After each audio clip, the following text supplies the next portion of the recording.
Subscribe to our YouTube channel and press the bell icon to get the latest updates. Hello everyone, Rahul Shah here, trying to make investing accessible and profitable for the average investor. First up, a big thank you for making 1 lakh YouTube subscribers possible. We wouldn't have done this without your constant support. And trust me, we will do everything we can to ensure that our tribe of honest, sensible investing keeps growing. Now, I think I have told you this before, that I run a microcap service at Equitymaster called Microcap Millionaires. It recently completed 8 years of operations and is one of our longest running services. The track record is also pretty encouraging, to be honest. Over 8 years, it has earned a CAGR of 21% versus the 14% returns given by Sensex, the benchmark index.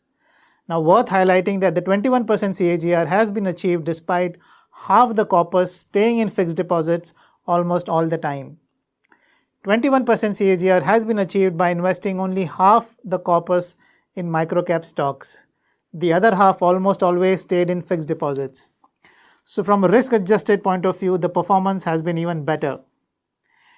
Another notable achievement in my view is that close to 80% strike rate that I have managed to achieve. So we have closed 63 positions so far over the last 8 years. Out of these 63, only 13 have been closed at a loss. My subscribers have made profits in the remaining 50 of those closed recommendations. And 80% strike rate is pretty decent in my view. Now here's an interesting observation. Not a single recommendation in my microcap service has been made using conventional methods like looking at ROCE or ROE or analyzing the moat of the company. This is in complete contrast to the way they teach investing these days. Investors are told to invest only in high return of capital companies and companies with strong competitive advantages. They are asked to ignore the ones with poor return on capital. However, this is only half-baked information in my view, and a pretty dangerous one at that. Investors who have no experience of the market cycles and have no idea of how profitability of a company moves can end up making huge losses by following these instructions. My goal in this session today is to warn you about this risk that lies in plain sight but still goes unnoticed. I will also tell you how to avoid this big risk and put yourself in a great position to earn market-beating returns like I did in Microcap Millionaires. So let's get started. On your screens right now is the list of my top 10 winners in Microcap Millionaires.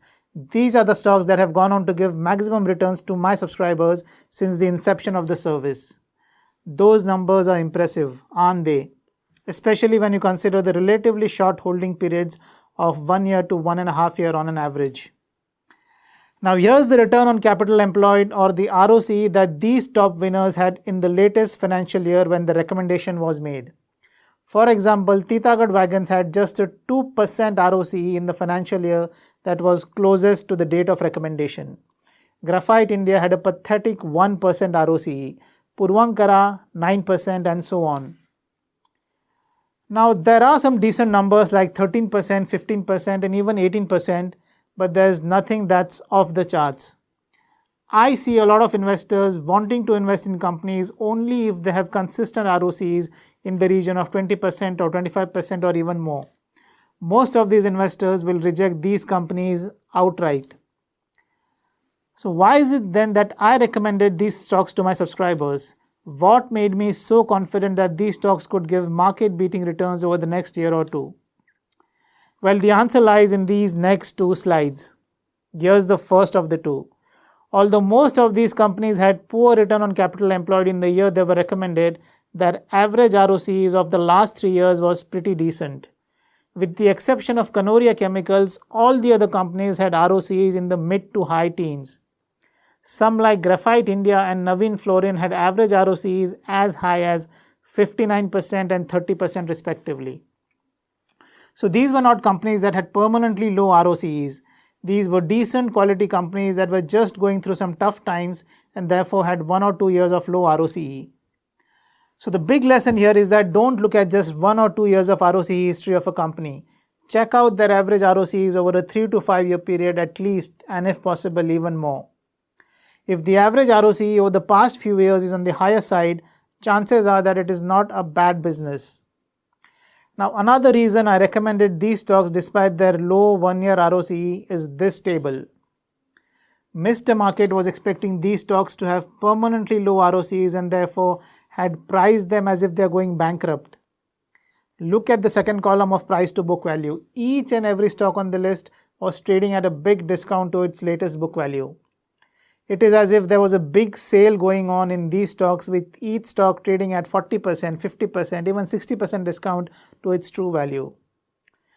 Now, it wasn't as if these were all companies that were doomed from a fundamental point of view. If you look at the next column of debt to equity ratio, with the exception of DCM Shriram and Leel Electricals, all the companies had debt well below their equity.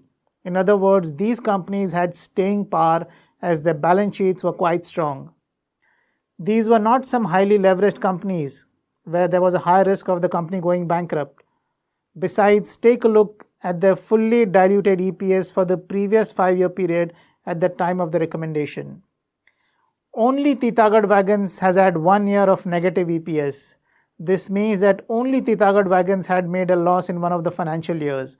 All the other stocks were all profitable for the 5-year period leading to the year of the recommendation. None of the other stocks had a single loss-making year in 5 years leading to the year of recommendation. I think there are 4 reasons why these stocks gave the kind of returns they did. These stocks had low ROCEs but were not permanently low ROCEs. They were businesses with historically decent ROCEs but were going through a bad year or two.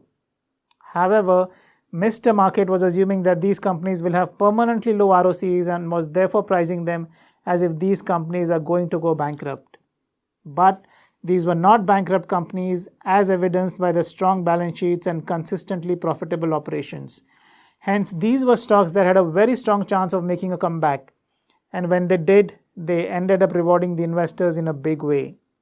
The beauty of investing in such low ROCE stocks is like having more than one string to your bow. Your low ROCE stock can go up because of any one or a combination of these factors. It can witness an improvement in top line because of which profits can go up and consequently the share price. Likewise, its margins can also go up.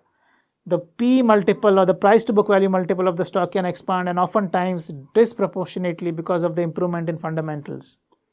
Last but not the least, the stock price can go up simply because the overall environment has turned bullish. Something of this sort happened right after the coronavirus crash when the stock prices moved up even before the fundamentals started improving. Thus, when you invest in low ROCE companies that are fundamentally decent, the upside to downside ratio is firmly in your favor.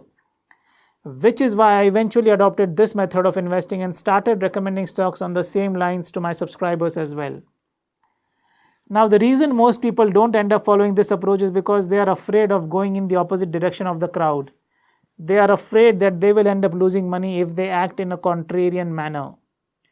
Therefore, what they end up doing is that they will ignore companies with low ROCEs and look for companies with high ROCEs. And they will even end up paying premium multiples for buying shares of such companies.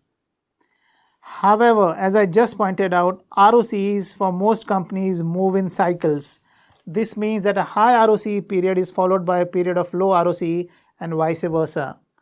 The only way a company can have consistently high ROCEs is if they have some kind of a moat. Therefore, if you think your company has a strong moat and will continue to have consistently high ROCEs well into the future, then you can certainly go ahead and invest in the stock. However, most investors don't have this skill. At least I don't. You see, you can either invest in company when its ROCE is high or when its ROCE is low. Investing in high ROCE companies works only if you are sure that high ROCE will sustain. If it does not, you suffer a double whammy. Not only does the stock's ROCE goes down, its valuation multiples also contract, and therefore you end up making a huge loss. Think stocks like BHEL, Bharti Airtel, or Suzlon Energy for that matter. All these stocks were touted to be high ROCE stocks once, but see what happened over the next few years and the kind of wealth these stocks destroyed for the shareholders from their top. But when you invest in stocks that currently have low ROCEs but also have decent fundamentals and attractive valuations, then you are investing near the bottom where your downside is limited but upside can be huge. Of course, there are times when there are not enough low ROCE stocks available at valuations that you consider safe. During such times, it is better to sit in fixed deposits for a large percentage of your portfolio and wait for opportunities to emerge. In fact, the 50% fixed deposits in Microcap Millionaires is exactly for this reason. There have been occasions when I had to be as much as 75% in fixed deposits when opportunities of low ROCE business available at attractive valuations were scarce. And there were times when there were so many opportunities that I wish I should have invested more. However, as long as you're being compensated well enough for waiting, there is no harm in waiting in my view. And in Microcap Millionaires, the compensation for waiting has been quite good, to be honest. The service has been able to beat the benchmark indices despite being almost 50% in FDs at all times. So do try out the low ROCE approach where the valuations and fundamentals are in your favor, and I'm sure you'll also fall in love with it. Do let me know what you think of this approach. I will see you again next time. Take care.